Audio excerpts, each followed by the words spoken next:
Welcome to the third episode of Peel and Reveal, the podcast where we share stories about joy, purpose, and self-discovery. I'm Anneli Näs, and in this episode, I'm talking with Becky Griffin. She went from a successful corporate banking career to a profound spiritual journey with Ayahuasca and the Shipibo tradition. Becky started out as an electrical engineer and built an impressive international career, including senior roles like Chief of Staff at ANZ Bank. In 2008, during a sabbatical, she experienced her first ayahuasca ceremony. That moment sparked a deep awakening and healing that changed her life forever. Since then, Becky has devoted herself to the Shipibo tradition. In 2016, she co-founded the Caya Shobo Ayahuasca Retreat Healing Center in Peru. She now works as a teacher and practitioner, helping others heal and transform through this ancient practice. I had the chance to meet Becky at Caya Shobo earlier this year, and in this episode we get to hear all about her journey. Let's dive in. Tell us a bit how you grew up, what was little Becky like? Oh, yeah. I've been reflecting on that actually in thinking about talking with you today and looking at the earlier stages of my life. I would say, little Becky, until I was about 6 or 7 years old, I was a pretty happy, bright child, very passionate and excited for life. I think at that age I had a pretty strong interest and attraction to nature, and particularly plants, even as a very little girl, from about age 7. Our family situation changed significantly, and my parents, who were very young, my mum and dad were 18 and 19 when I was born. Oh, wow. And I would say they're pretty naive and altruistic. They moved us to the east side of Australia. I was born on the west side in Perth. And they joined a kind of religious sect, I guess. At this point in my life, I look back on it as a pretty strong cult, actually. Okay. And that shifted things for me. Things became pretty confusing and scary, and it was pretty intense, and it went on for quite a long time. It was very isolating, psychologically traumatizing, profoundly, actually.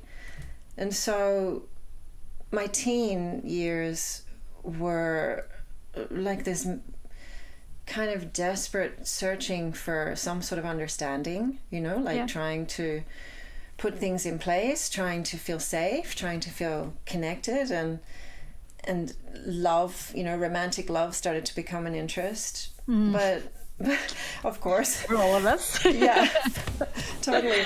But those years were kind of troubled as well. I feel like I was reeling from what happened during my childhood.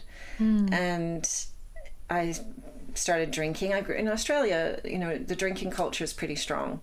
So substances kind of became a part of my journey, which complicated and kind of condensed the confusion, Yeah. I left school early and kind of went on a sort of a personal exploration, but it was more just kind of partying and substances. And then I went back to school when I was about 19. I went to a college to finish my what we call tertiary entrance examinations in Australia, which is like your final years of high school before you go to university. Okay, yeah. Yeah. So I went back and did that and sort of started getting my life more on track. And then I threw myself into the academics. I was always pretty competitive as a little kid. Yeah. I like to go and give my best shot. Australia's a pretty competitive culture, and I was kind of raised with that attitude. But I think once I was really determined to excel in the academic sense, it was a way for me to ignore the challenges of my childhood that kind of still lived within me, Oh, yeah, makes sense. Totally. So then I really just threw myself into that. I did very well academically, and then moved into a corporate career where I kind of did the same thing. But there wasn't a lot of healing. I guess I was trying to achieve a sense of confidence and mastery in my life, but I wasn't really looking at where I'd come from and what I was carrying, Yeah. And so the corporate experience really accelerated as I was, tried different areas and was promoted and put into more intense positions. Mm-hmm. And I had like a strong passion still to learn. I wanted to learn and feel like my life could mean something. But I guess I reached a point where that was not really working. It was just kind of more and more intensity and not a lot of happiness. You know? So that's where I shifted in my mid-30s, where I felt like, okay, this is not going to satisfy my deep wish for a good life, Yeah. Was there like a specific event that happened, or was it something that came kind of creeping on? Well, in the last 2 years while I was working actually it was the ANZ Bank, a pretty sizable bank in Australia that has operations all through the Asia Pacific. And my last senior position there was as the chief of staff. And during my tenure as chief of staff, there was a change of CEO. So we had an incoming CEO who was a pretty powerful guy. He'd really built HSBC in Asia over a long period of time, and he was a strong taskmaster. And he kind of upped the ante for me, like required me to learn more and to do more. And I traveled with him a lot and learned a lot, which was pretty empowering, but it was also really exhausting. And it meant like a total sacrifice of my social life. And I was, 36 when I finally left, and I wanted to have a family. I think from age 32, I'd started feeling like I wanted to meet somebody and settle down, but I couldn't really. No. And so I felt kind of stuck, But also it was a pretty... looking back on it now, I see it as a fairly toxic environment, actually. Like, it wasn't terrible. Like, the final job I had in banking was more healthy than some of the earlier positions I'd had in investment banking. But it wasn't, soul enriching. No. So... For a listener who might be in that sort of job, could you shortly describe what you thought about it while you were in it versus like today when you're looking at it from a perspective? Totally. Yeah, it's a good question. Now, I don't see brilliance that way. No. I think brilliance is much, much more. Brilliance can be having the courage to walk away from that world, because it's kind of cultish. It's like... like I grew up in a cult, and then I kind of threw myself into another cult. There's all these kind of beliefs that you kind of tend to adhere to, and for me it became too uncomfortable in the us and them, in so many senses, but especially in terms of attitude and relationship to society.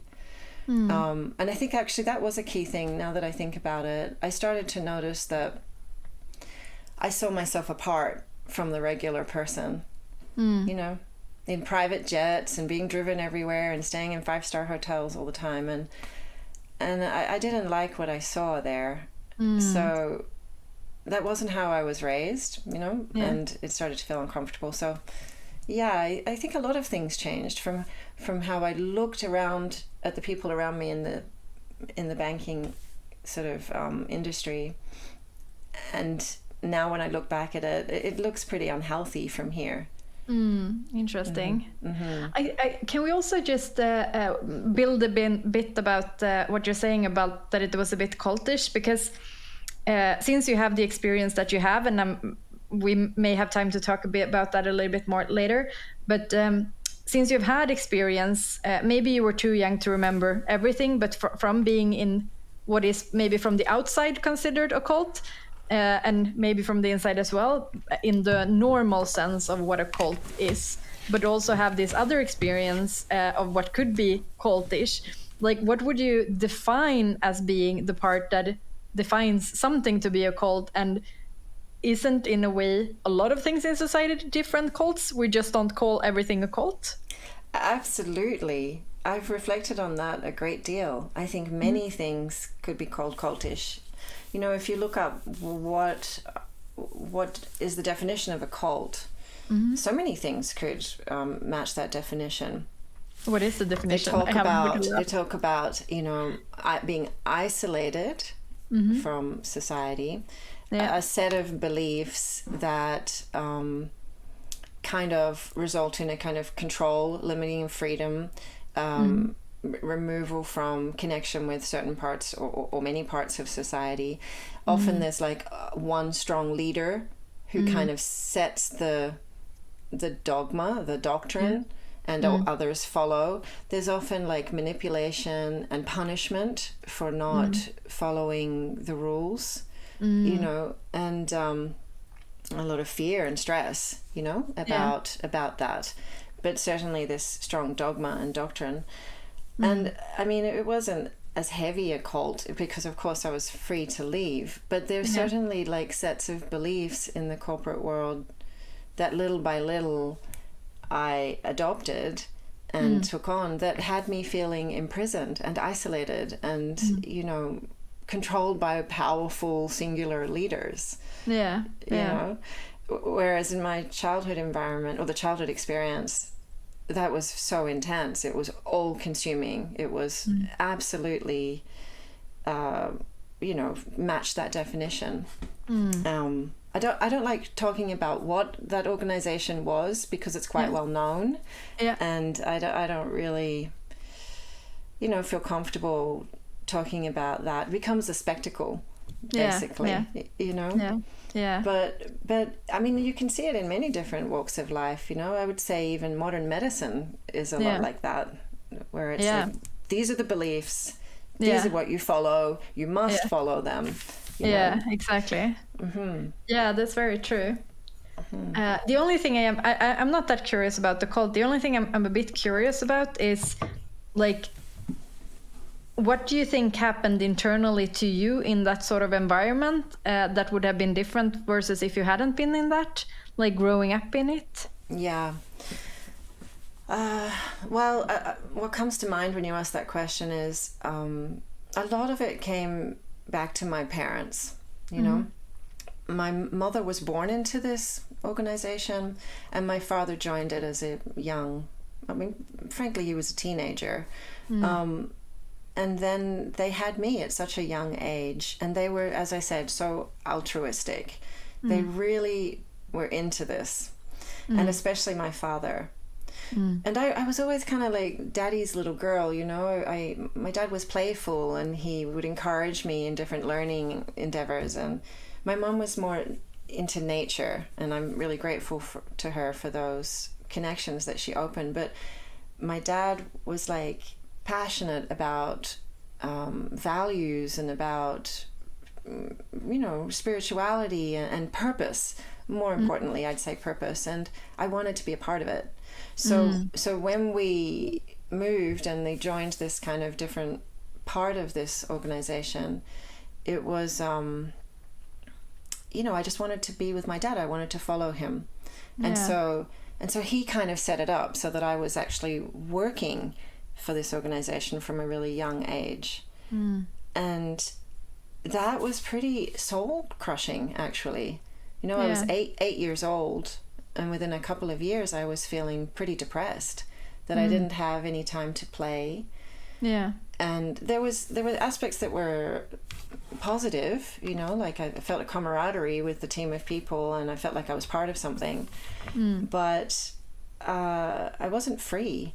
And it was painful, and the ways of dealing with sadness or difficulty in life were really scrutinizing. You know, there was like very intense scrutiny into how you felt, into what you said and did, and what was wrong with that.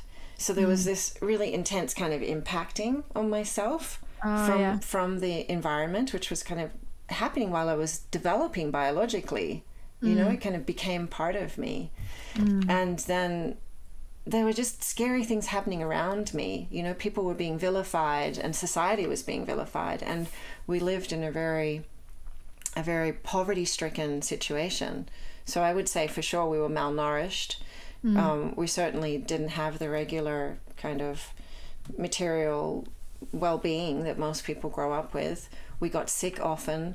We were surrounded by like a lot of scary things in the physical environment, a lot of drug use and refugees, and I mean the whole thing was just kind of frightening. And by the time we left and then we started to have some more stability in our lives, I was pretty shaken.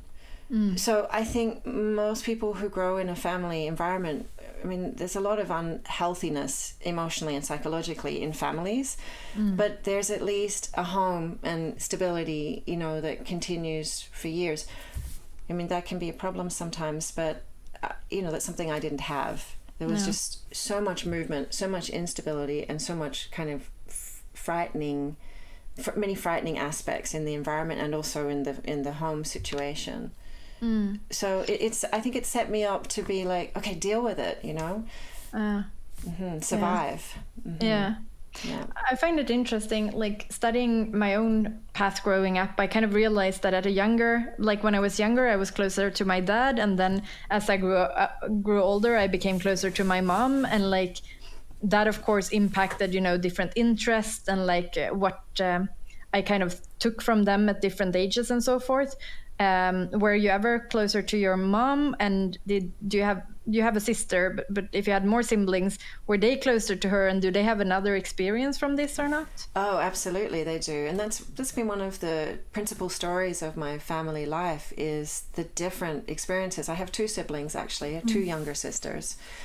And yes, in answer to your first question, I would say throughout my childhood, you know, until my parents separated, I was closer to my dad. My mom was pretty tasked with a lot of responsibilities. You know, she had a pretty senior position in that organization, and she did most of the home care. So there were aspects of my relationship with her when I was a little girl that were very central, like they're very core to my heart space. But most of my, you know, early relationship was kind of filled up with my dad's influence, I would say, and my connection with him. But then later, you know, after I'd kind of rebelled in my teenage years, because I really did go through intense rebellion, trying to deal with all this pain, my mom was always very present, always like wanting to build relationship with me. And it took a while, but I would say in my mid-30s, finally, she pushed for it strongly, but we weren't very healthy in our communication, so we got some help. We actually got some therapeutic help to learn how to talk with each other and to clear some of the things from the past. And I think that established a foundation, and since then we've been building our relationship every year, and I would say we're very close now. Oh, that's lovely. Yeah, it is lovely. But so my sisters had a different journey. My next youngest sister is she's 2.5 to 3 years younger than me, and she didn't throw herself into this organization in the same way I did. In fact, she was pretty uncomfortable with it for the whole time. She just wanted a normal life. Okay, yeah. And so she stayed out of it as much as she could, and when my mom left, she went with her. And my youngest sister was a baby. She was only 1 at the time. So she really lived with my mom mostly. And, you know, they have their relationship with my dad as well. But I would say through that journey of trauma, which is really what it was for my younger sister and I, for her it was pretty different. You know, she didn't like it, but she wasn't deeply immersed in it in the way that I was. And I think she was more protected when she went with mom. And, you know, then she went into her adult life with less of this like need to recover, I think. I mean, sure, there was a lot of recovery, but for me it was like deep, you know, it was deeply penetrating the confusion and the stress. Yeah. And so her life's pretty kind of, you know, relatively regular, whereas mine's been like jumping in many different directions, trying to like get to the depth of things. Yeah. So let's jump ahead then, maybe to getting to how you worked with this. So in 2008, you had your first experience with ayahuasca and Shipibo and so forth. Do you wanna share what came around then? Yeah, sure. Well, so that felt like a culmination of a decision that I'd made to take a sabbatical from the corporate job. I mean, I kind of knew in my heart of hearts that I was out of there. I needed to get out, but in order to get the approval to leave, I had to kind of say that I was taking a sabbatical, which was really interesting. So I did that, and I decided to go to Canada, which is where my father's from, and I had citizenship already. And there's a beautiful rainforest here where I still live. That was 16 years ago now. And, you know, my intention was to just be quiet in the trees and just feel and see what wanted to come up. And when I was there, I was presented with this opportunity to go to this retreat and try ayahuasca. It gripped me. It was really powerful. Like, visions opened up, kind of massive teachings, memories of being a baby, all these different stages of trauma and confusion and difficulty, and then this like really powerful expression of how gripped I was, you know, in my life in general. And it was like the medicine was trying to shake me out, and I was like, no, I have a mortgage. I gotta go. And I thought I was losing my mind. I was like, okay, I'm not coming back from this. I'm going to be institutionalized, you know. Yeah. But I did come out of it, of course. Oh, thank God. I walked on the grass and, you know, felt the earth and felt a lot of gratitude that I was back, and said to myself, I don't think I'll do that again for another 20 years, you know. Yeah. But a couple of months later, I felt like, whoa. I felt actually like this kind of, this cable in my solar plexus, like kind of yanking me back to it. And it was like my mind wasn't part of it. It was like my soul somehow was showing up there and saying, go again. And so then I started attending regularly and started diving into the healing. And it was scary. It was tough. Yeah. It was a few years of like pretty dark ceremonies, a lot of scary stuff. Just kind of all that confusion, all those substances, all that disconnection from myself, all that pain and sadness and suffering. And I mean, I was just like deeper and deeper into it as it was being cleaned by the medicine. It was really intense. But how come you continued going when it was so dark and so difficult? Well, the same thing. Like each time I went, afterwards I felt my soul just like this little millimeter more liberated, you know, and just cleaner. It was like blackness was revealing itself, but I could feel how it was kind of leaving little by little by little. And yeah, I mean, many times I felt like I was drowning in it, and many times I said to myself, oh my gosh, I'm not doing this again, it's too hard. Yeah. But after the first year, I kind of shifted gear with it. I started sitting with different people, and I changed the way I worked with the medicine. So I would work more gently, and then I'd build up confidence, and then I would be ready to go deeper. And so I would go deeper and start diving into those dark pockets, those memories. And then I started dieting plants, which really shifted gear for me. And for someone who has no idea what it means to diet plants, can you share the basic first, so we can get into the deep of this? Yeah, okay.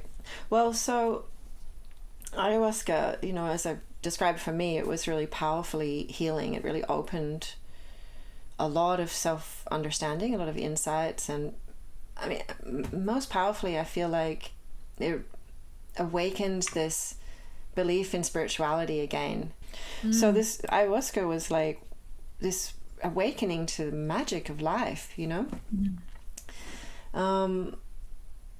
But it's different in the Shipibo tradition. The ayahuasca is really, it's a tool used by the shamans. Historically, the patient in their medicine tradition, the Shipibo people, these people from the heart of the Amazon jungle in Peru, they would train to work with ayahuasca, the shamans, the medicine men and women, and they would use ayahuasca to be able to see into those energetic worlds.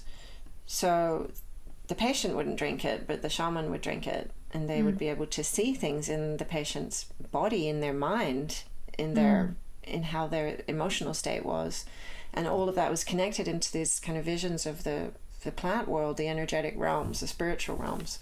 But then to treat people, they would prescribe other plants. And so dieting plants is like working with other plants to receive their healing benefits. And that's what the Shipibo tradition is really about.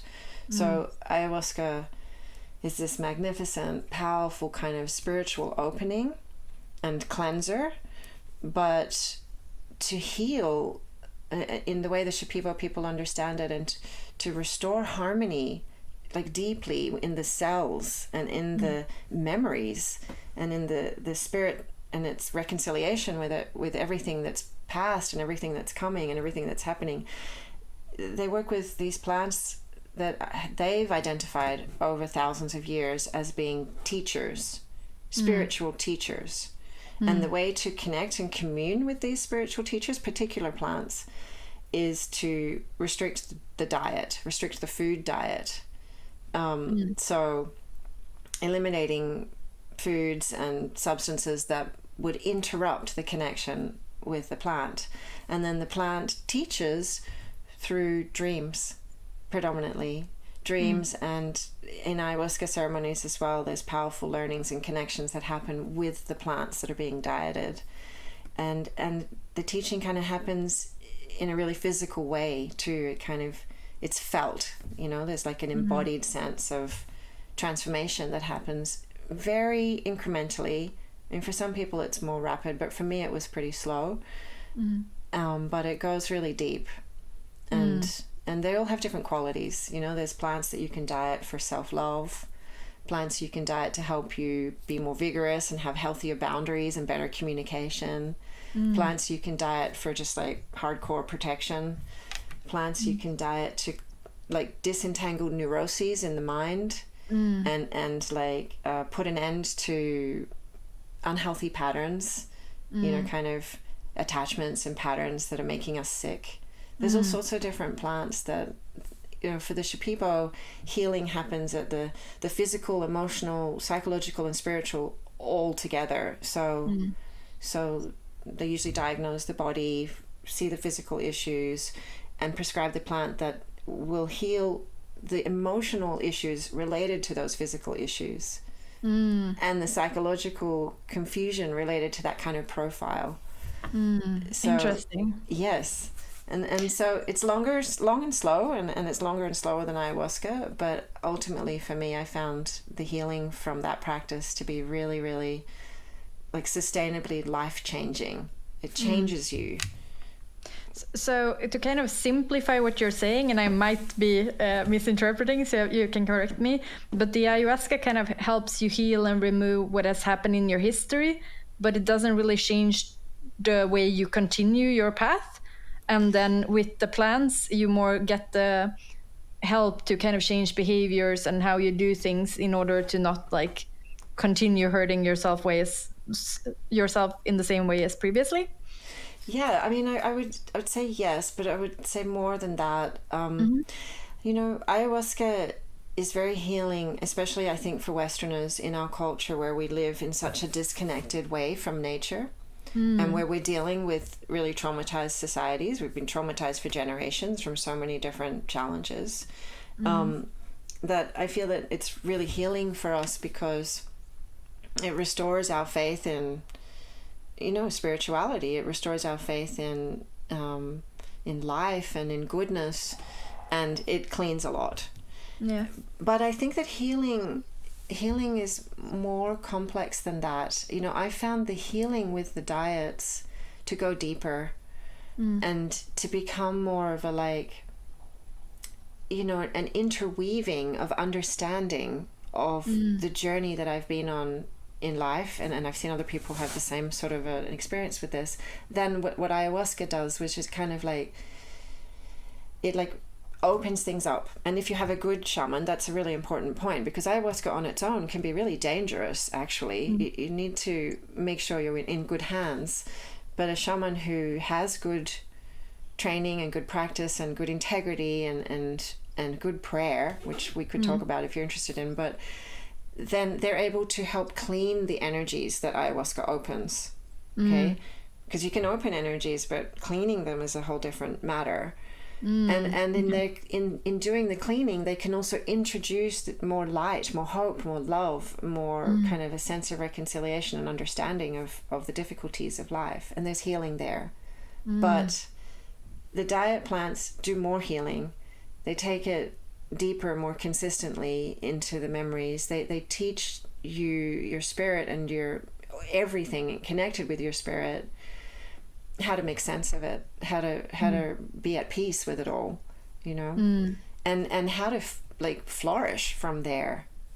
So it's kind of like planting a plant, you know, it digs its roots, it starts to build its leaves and its flowers, and it starts to come up. And ayahuasca is different. It's more like a portal. It's like a purging, flushing portal, you know. Interesting. And can you share so I know you have so much experience now, so let's drag it back to your when you were a bit younger.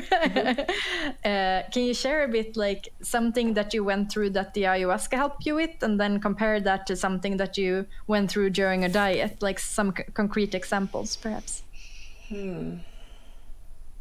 Yeah, maybe it's hard to remember. It's a few years ago. It's not hard to remember. It's so actually one of the things that this path has given me is very good clarity on my memories. Memories keep getting opened more and more and more. It's just that for me, you know, especially considering how confusing and difficult and stressful and toxic my early life had been, the early years with ayahuasca were, you know, I was kind of in it. You were reliving it, or? Yeah. A lot of reliving, powerful reliving, you know. And actually, that's a good kind of lead, actually, because after about a year of drinking ayahuasca, I started to get really angry with my parents, furiously angry.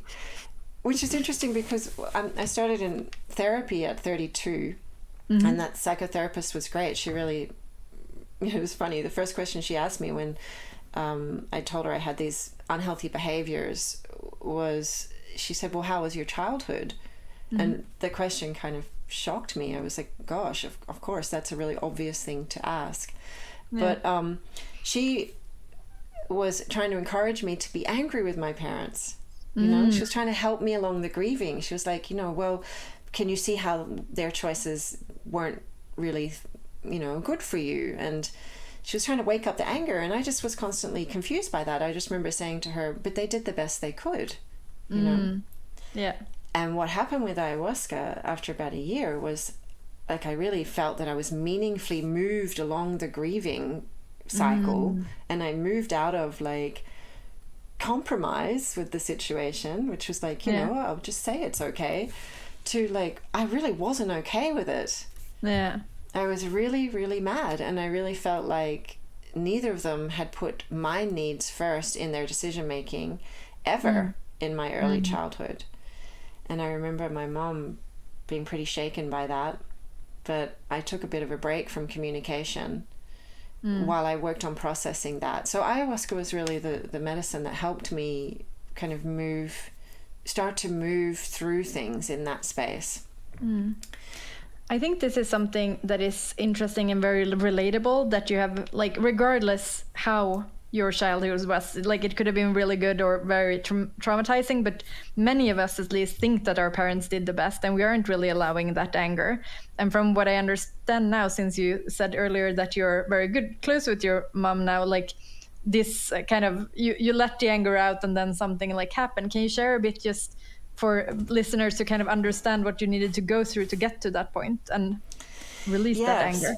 Yeah, for sure. I mean, I think actually what was instrumental there was I did start dieting. And I started dieting Ayahuasca, which was a plant that really is known to help heal grieving and also bring a kind of vigor and a capacity, a confidence in expressing your needs and in having your boundaries respected.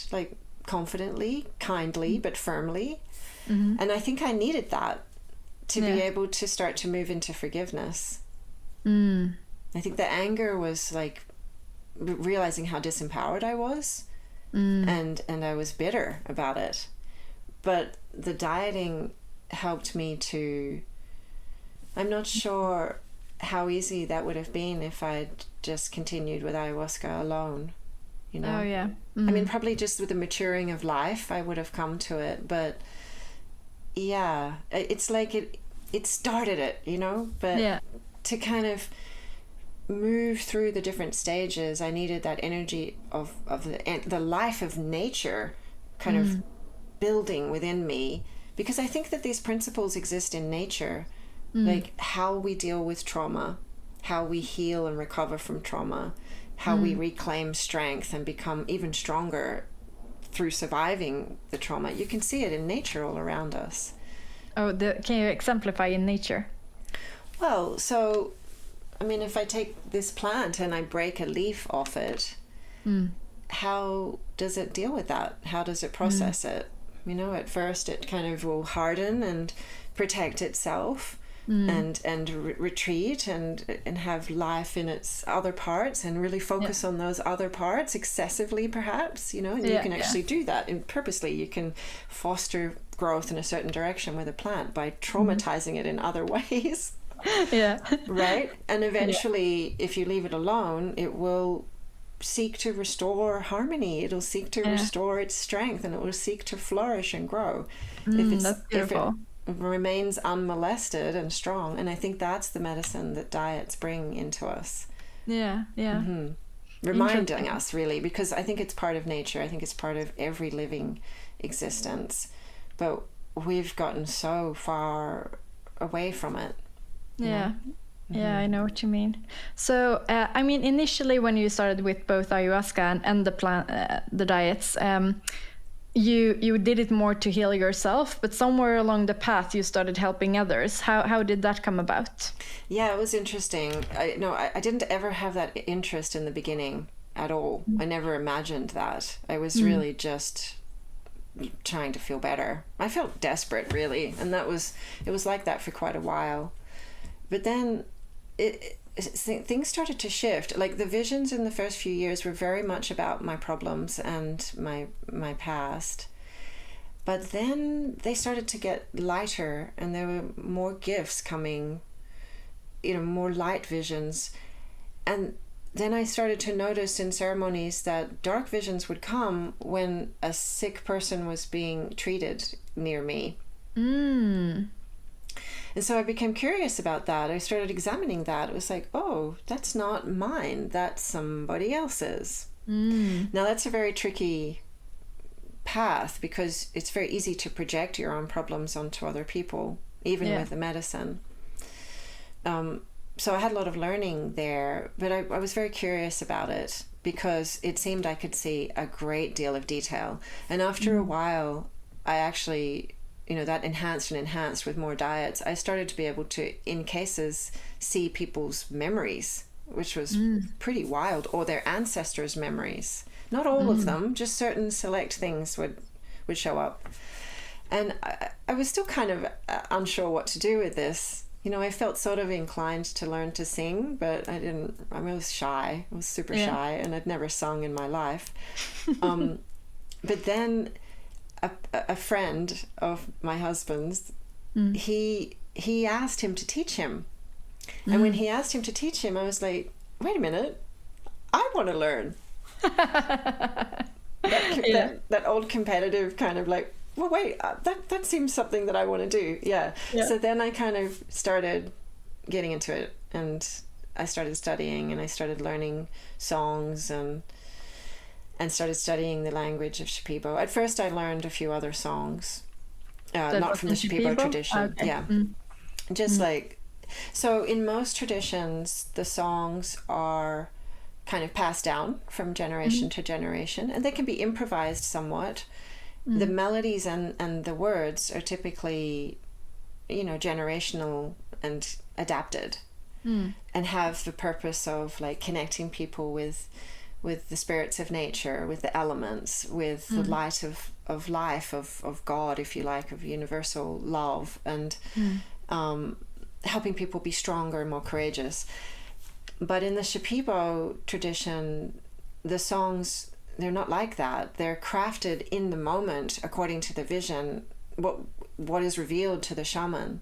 And the shaman then shifts and moves the phrases of the songs specifically for the person that they're singing to. It's like improvised poetry, and technical. You know, they actually name the problems that they see, and they, with the song and the energy of the vibration of the sound, seek to move the energies in the person's body, calling on the plant energies from the diets they've done to help them in that process.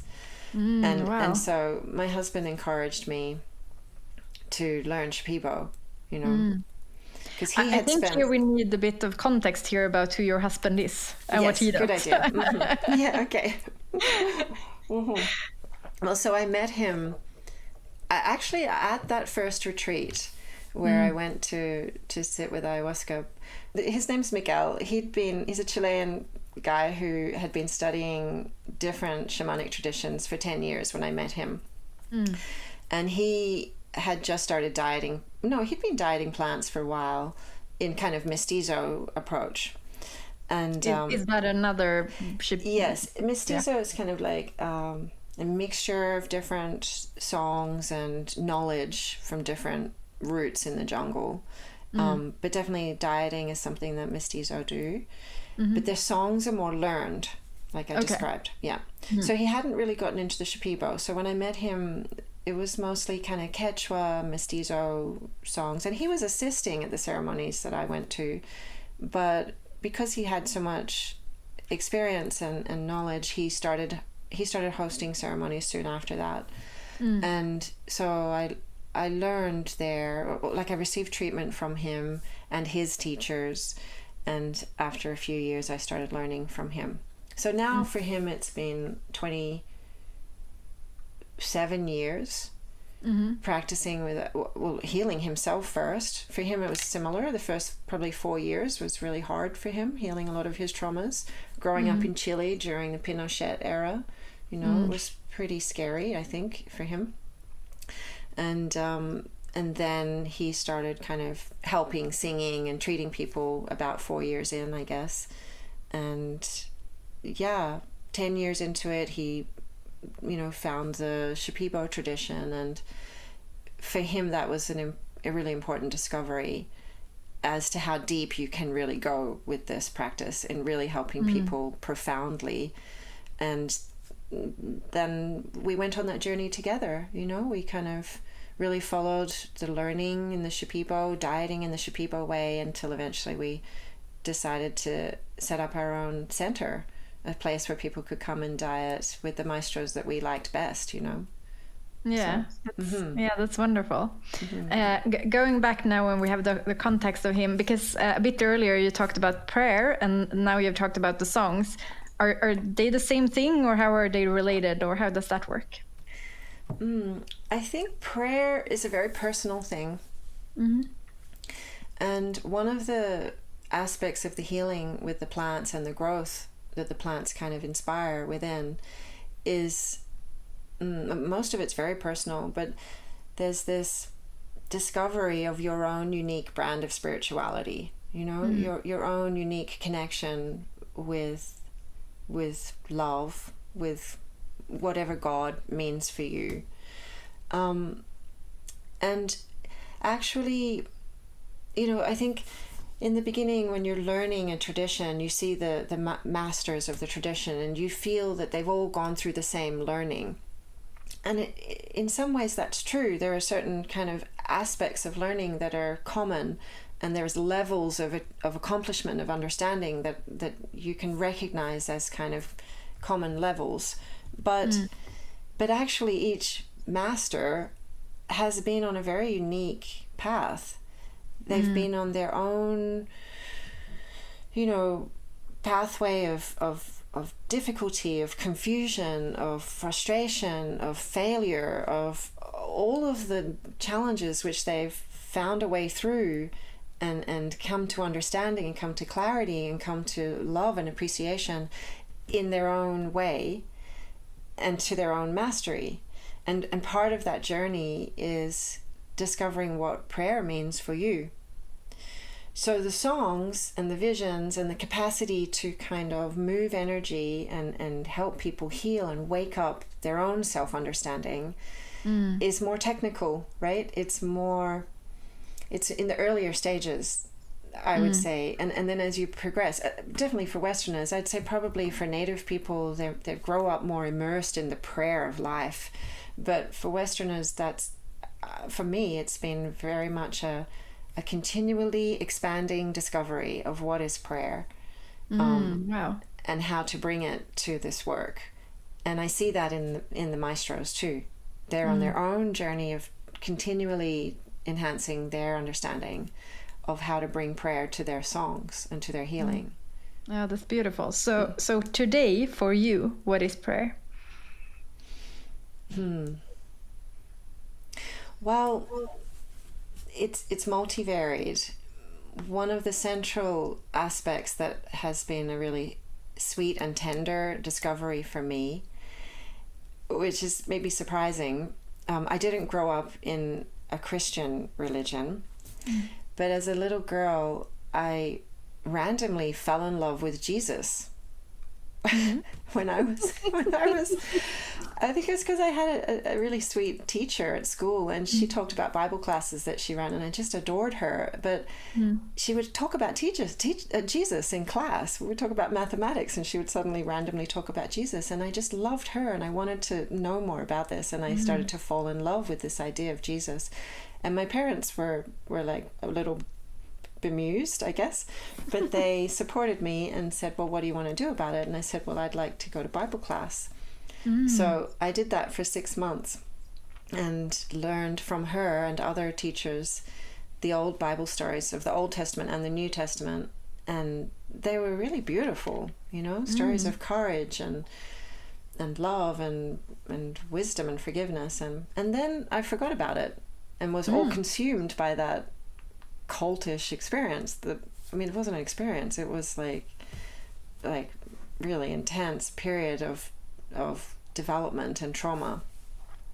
But with the ayahuasca, what was crazy was right from my first ceremony, I had this reconnection with Jesus. I saw him in my vision in the distance. Wow. And I felt like astounded. Yeah. What? Jesus is real? What? But he was in the distance and kind of, it wasn't like constant, being flooded with Jesus visions. But over the years, Jesus has turned up in my visions at various times. And so the Our Father prayer, which is Jesus's prayer, has been a starting point for me many times in trying to understand what is prayer. But I've also been through really powerful periods of learning with more of the feminine energy, the sacred mother, And actually, Clarissa Pinkola Estes is one of my favorite teachers about this energy of the sacred feminine, the eternal kind of goddess of life. So that was a big period where I brought more of that into my prayer. And then, there's things that are hard to articulate in the prayer. Like, I think for a long time, my prayer was very heady. I would say words and kind of connect with ideas, and foster this connection with God. But nowadays, when I do some meditative prayer, it's more embodied, and it's more in connection with how I feel. Like, I also bring in the kind of, I think it's a Kundalini meditation of Sat Nam, which I kind of use as I am, this I, the consciousness, the self, the thoughts, the state, the being, am. Oh, I love that. The body, the experience, right? Yeah. So, as I said, it's multivaried. There's many aspects, and there's big learnings around forgiveness, recognizing that the things that I've manifested in my life are an expression of my desire to learn certain things, including the difficult relationships, the people that feel like aggressors or that, you know, feel like difficult kind of things to navigate in my life. I these days, I'm very curious about how I attracted those things into my life, you know, and seeking real peace, reconciliation, and forgiveness. There's lots of things. Beautiful. That's beautiful. So, I mean, I think something that everyone is always curious about is like, especially since you had a traumatic childhood, like, do you feel healed from that now or not? That's a really good question, especially in preparation for this talk, because I asked myself that. Here I am talking about healing, and do I feel healed from it? Yeah. I mean, large aspects of the intense difficulties of my childhood and also later years feel really healed, yes. But I think there's still a long way to go. Like, I'm not sure if I'm ever gonna feel like that journey's done. Yeah. You know, I'm aware that my nervous system still tends towards like addiction to being on. You know? Yeah. It's what I learned at a very young age, and I mean, it's also partly just an expression of my character. I think I've always been a pretty passionate person, you know, so I like to throw myself into life. I like to engage with it, but it gets out of balance. And I think that's a really good measure of health, is how harmonious is your life. Interesting. How do you determine how harmonious life is? If I ask myself that question, I feel that I want more art in my life, more space for art, more space for peacefulness. I want sweeter romance. You know, I want less reactivity when things go awry, you know, within myself.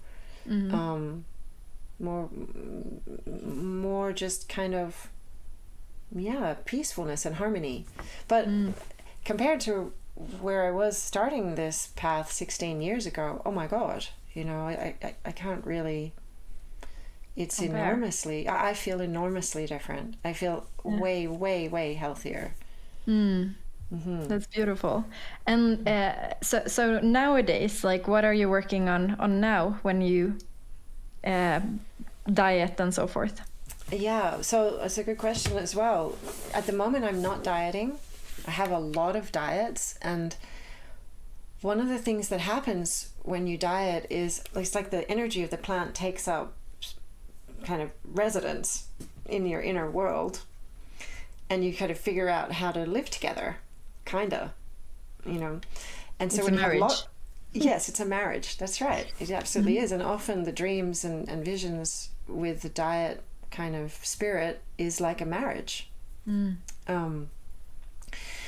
So when you have a lot of them, a lot of these diets, they kind of all integrate and build this big presence of plant energy within you, which is constantly informing you in your dreams and in your visions, and giving you insights as to your environment, what's going on in your field, and what's happening in your own way that you live your life that is good for you or not good for you.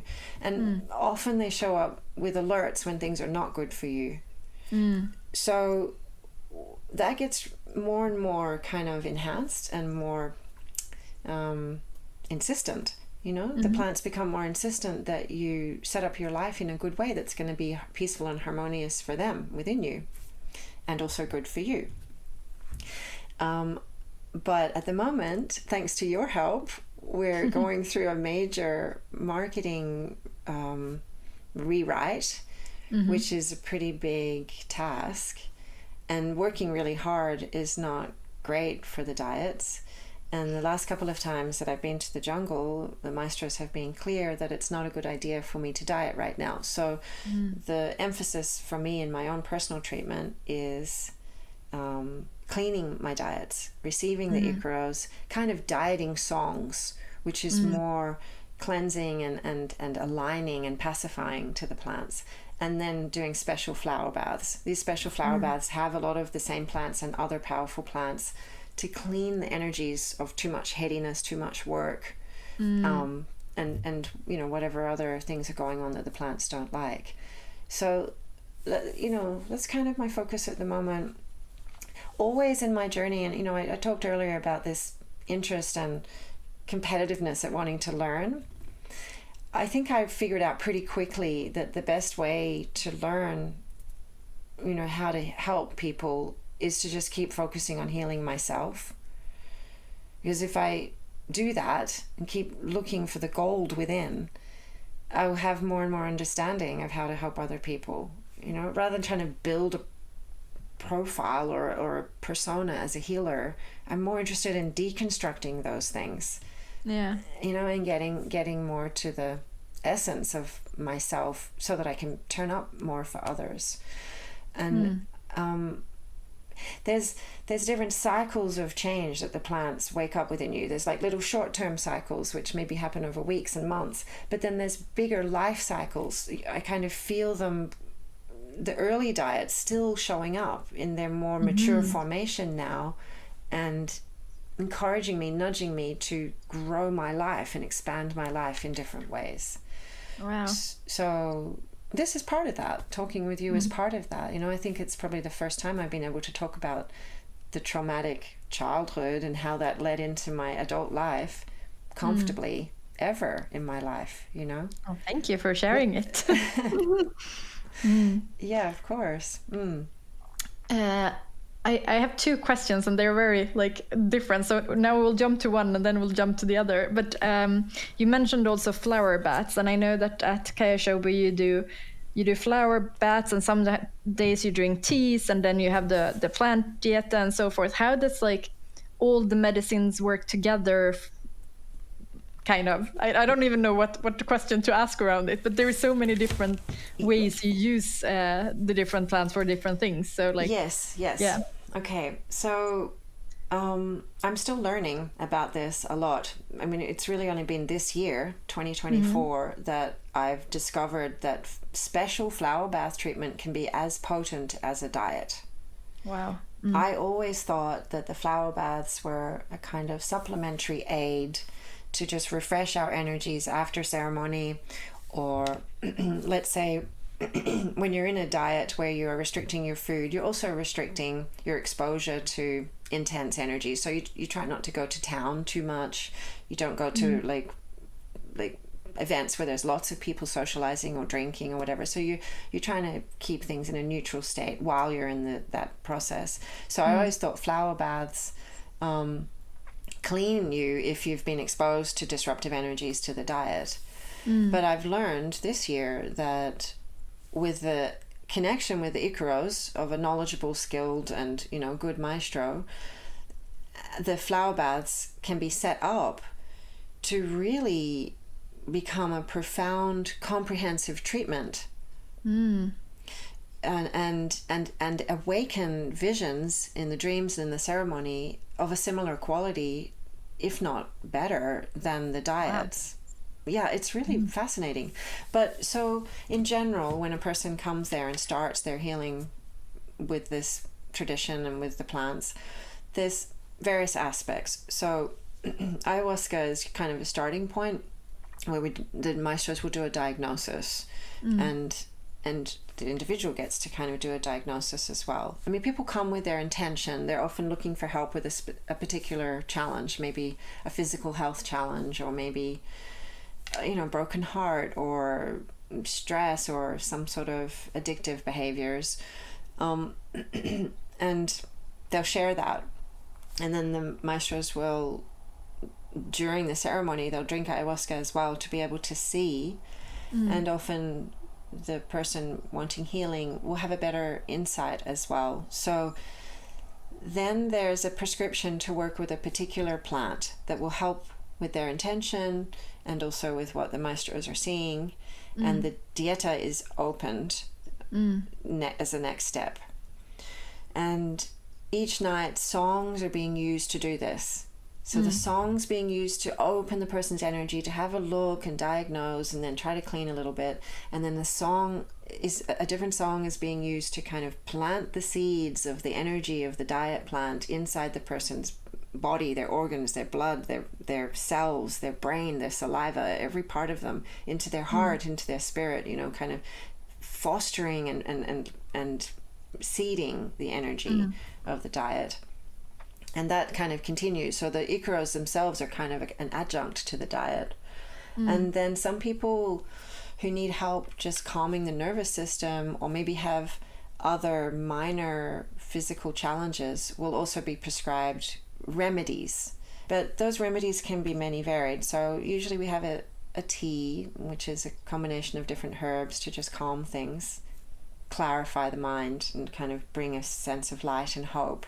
But people who've, for example, suffered a lot of sports injuries, or have skin problems, or different inflammations in their body, can try different topical remedies from the jungle, which are seen as kind of minor treatments in the context of what we're doing there with the kind of the more traditional approach with the Shipibo tradition. Yeah, that's beautiful. I was very impressed by this when I was in the jungle, by all the different remedies and like the combination of it all. It was so much more than I had expected. Yeah, and it can also be just being in the jungle too, right? The insects and the perfumes and the heat, like that's medicine too, right? Yeah. I just have to say the anecdote about like the animals in the jungle, how scared I was like the first days when I came, and how chill I was by the end. Likewise. Yeah. I was terrified the first time I went down there, and many times after that actually, but it gets easier. So I think it's starting to be time to wrap up, but first I want to ask you if there's anything that you want to share that we haven't covered, or anything that you want us to talk about. I think for me, as I said in our conversation earlier, this path it's a very personal one, and it's my intention in the beginning was to go deep within myself, and I've continued with that intention. It's like go deeper within the self, and from there comes an innate and natural inclination to establish harmony in my environment, right? In my close relationships, in my social relationships, in my community, and in my world, it's kind of through so it's kind of it's originating from you, and then it just goes further and further. I felt very aware of the tendency of the ego to build personas. Like this path for me is presented at crossroads again and again and again. Like, are you going to go in the path of like building identity, or you're going to go in the path of deconstructing identity and see what beauty lives in there, what hope and wisdom and just random unexpected creativity. That's beautiful. I guess that comes for me to a final point that it feels like a good kind of wrapping up point from my side, and that is that as a teacher, I guess the most central message that I want to offer people from my own journey is keep seeking to know yourself. Oh, that's really beautiful. Yeah, just keep going there, just more and more self-knowing and self-understanding. Everything is inside of you that you need to heal and to flourish in life. For me, that's where the gold lies. The gold lies inside, and confronting the demons inside, as well as finding the angels inside, and continuing to do that. And just, it's not to say isolate and separate from humanity. It isn't. It's actually dive into self to discover the healthy connection, the really sincere connection. My final question is, who do you think I should invite as a guest to this podcast? I think my husband's pretty interesting. I would say Clarissa Pinkola Estes would be an amazing person to talk with, but I'm not sure if she would be open to that. She's a pretty famous lady. And maybe when I run the podcast for a year or two. Yeah, maybe she'll come on. Yeah. Well, thank you so much, Becky, for being here and for sharing your journey and all your wisdom. I think this will be a very loved episode. You're very welcome, Annalie. Thanks for creating the space and being such an easy person, and I feel safe talking with you, so thank you very much.